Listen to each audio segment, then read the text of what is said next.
Hello and welcome to my channel, and today we are filming my goals for 2024. It's crazy to think that 2023 is already over and I have to write a whole new goals list because I gotta tell you, my goals for 2023 not turn out the way that I hoped they did. But I think this year these goals are a lot more manageable, and they're goals that I'm still very, very excited to get through. Like last year, I have split these goals up between bookish and non-bookish. I will try to remember to leave timestamps down below in case you don't care about the non-bookish prompts. So we're gonna start off with my bookish goals, and starting out with my Goodreads goal for the year. I am upping it actually quite a bit because this year I managed to read more than I ever have in previous years. I have just surpassed my goal of 150 books on Goodreads, and this year I am planning on doing a challenge that will require me to read a decent amount of books in general. So I'm hoping that means that this goal is actually reachable and manageable, but I'm setting it to 200 books, partly because of my reading challenges that are going on throughout the year, and also because I want to challenge myself. It's the whole point of a reading challenge. If I make it, amazing, wonderful. If I don't, no big deal. We'll try again next year. But the point of reading, like the reading challenge, at least in my eyes, is to prioritize doing something I love, as well as giving myself a little bit of a challenge, because while reading is a hobby of mine that I love and adore, and it is a way to calm me down and relax, I also like that little bit of an added edge to it. As far as my reading goals or my reading challenges throughout the year, I will be continuing to do Buzzword-a-thon, which if you don't know what that is, it is a readathon reading challenge hosted by Kayla from Books and Lala, and every month is associated with a different word or a different group of words. For example, in January, the buzzword is any version of there, like T-H-E-R or T-H-E-I-R, so on. And you have to find a book that has one of those words in the title. So I'm very excited about that. I did decently well with doing that in 2023, but I definitely didn't read all 12. The second reading challenge is probably one that I am most excited for. It is a way for me to read more manga. That has been a goal of mine for a while now. I notice I tend to stick with the same series, and I usually take forever to get through those series, or I will read a decent amount of the books in the series and then completely forget about it. So it's a way to try to combat that and pretty much expand my horizons with manga. I have decided to start, I know I'm not going to finish it this year, but start my ABCs of manga challenge. Basically each month will correspond with a different letter, January being A, and it'll go from there. So with the year obviously being 12 months long, I plan on getting up to L, and basically I'll be trying to read as many, if not all, of the volumes in the series, as well as if there's an anime for it, trying to watch the corresponding anime as well. I will say there are some series that I know probably isn't going to be feasible for me to read the entirety of it in 1 month. Like Fairy Tail has 63 volumes in it. I don't know if I'm going to be able to read that in the entirety of the month. Same thing with, like, if I choose One Piece for O, not going to be able to get through that, the entirety of that, but I'll be trying my best and at least getting through as many as I can. That's also part of the reason that I am upping my my Goodreads goal to 200 books, because with my first spoilers for my January TBR, I am planning on reading the entirety of Assassination Classroom, which I believe is 21 volumes in the month of January. So, like, with that being considered, and the fact that, like, I'm probably picking Fairy Tail for F, and, you know, all of that, I think 200 books is pretty feasible. My next kind of reading challenge is focusing on my self-destruct books. I will be posting a new These Books Will Self-Destruct in 12 Months video very, very soon. What I've done with those books is I have gift wrapped every single one of those 25 books, and I'm going to be making it a point to read them throughout the year. Like I said, there are 25, so each month I'm going to be focusing on 2 of them and finally getting them off of my TBR. I'll explain this a little more in depth in the self-destruct video, but basically there is a little bit of a theme for these books as well, and I think I'm going to be doing this from here on out. Every year is going to be a different theme, so I'm very excited for this. I did do one of these in 2023.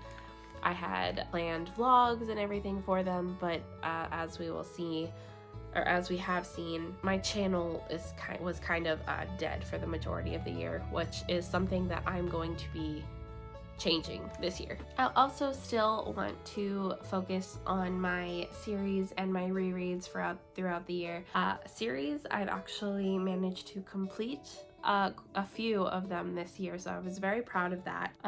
Rereads, on the other hand, I haven't accomplished nearly as many as I wanted to, so we will definitely be doubling down and focusing on my rereads way more throughout the year. And lastly, for reading, I want to get my physical or owned TBR, not just physical, my own TBR to under 150 books.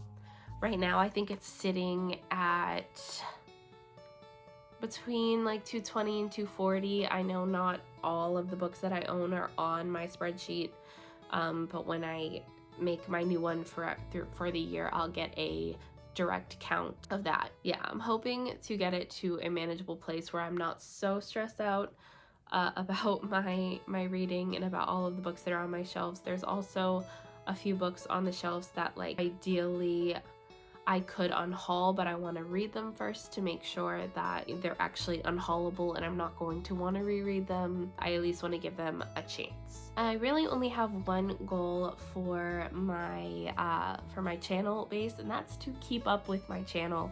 I do love this channel. I love talking about books and all of the ideas and creativity it gives me. I got a new job in 2023 in September. Basically, I'm working in the school system now. I thought it was going to be easier and it would be more manageable and maintainable, as much as the hours are a lot better.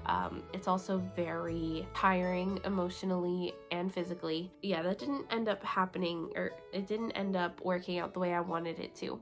However, I think I am much more adapted now, and I've gotten used to it to the point where I'm not taking a nap pretty much every day that I come home. And I still have my retail job.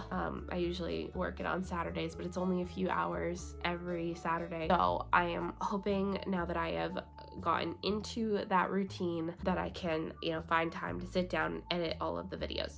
With that being said, I am also pretty much scrapping the remaining videos of 2023. Like I said, I've had some vlogs that were filmed and planned, and I just didn't end up, posting them or editing those. So we're starting fresh in 2024. And then my non-bookish prompts are really just my self-care prompts, starting with self-care dates. Basically what I mean by that is basically like self-adventures, not just sitting in a house, lighting a candle, reading, taking a bath, like things like that.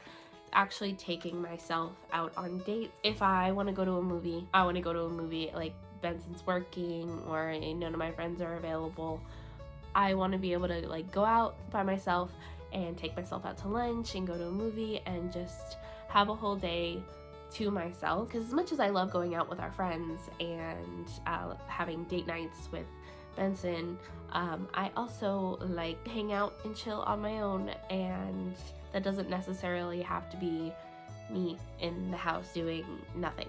Regular adventures too, I still want to go on. I call them adventures, but it's really just, group hangouts, hanging out with our friends, hanging out with Benson, going out on date nights, having a great time. On top of that, I want to take more pictures. I used to be the person with my phone or with a camera in my hand taking picture after picture, and lately I haven't been doing that, and I've noticed that like a lot of the memories we don't have, like, well, while I have them saved in here, I don't have any like physical evidence of those memories. And I'm that type of person. I love looking at pictures, remembering all of the fun times we had, and I don't feel like I have done that very much in recent years. So I need to make sure that I am taking a lot more pictures this year. Kind of a rollover from last year is movies and TV shows. I still have not seen a good amount of what are considered classic films or classic TV shows, just like Lord of the Rings or any of the Hobbit movies, things like that. So I want to prioritize watching new movies or new to me movies. I feel like I'm missing out a little bit. And lastly, I want to cook more. Last year I had baking on my list of goals, and this year it's just pretty much any recipe, any new to me recipe. I want to expand horizons more. I want to stop cooking the same things over and over again and give us more of a variety, so that eventually when we do move into our own place, we have a good amount of recipes that we can work with that aren't the same 5 things over and over again. All right, I think these are a good amount of manageable and maintainable goals throughout the year. I am so excited to see what we can manage to accomplish this year. Let me know some of your goals down in the comments below. Is there anything that you're excited for, anything you're rolling over in from 2023? If you like this video, be sure to hit that like button and subscribe if you want to see more from me, as well as Benson, who's a frequent member on this channel. I will leave all of their links down in the description box below, as well as links to my social media if you want to get any more updates from me. But until then, have a good one.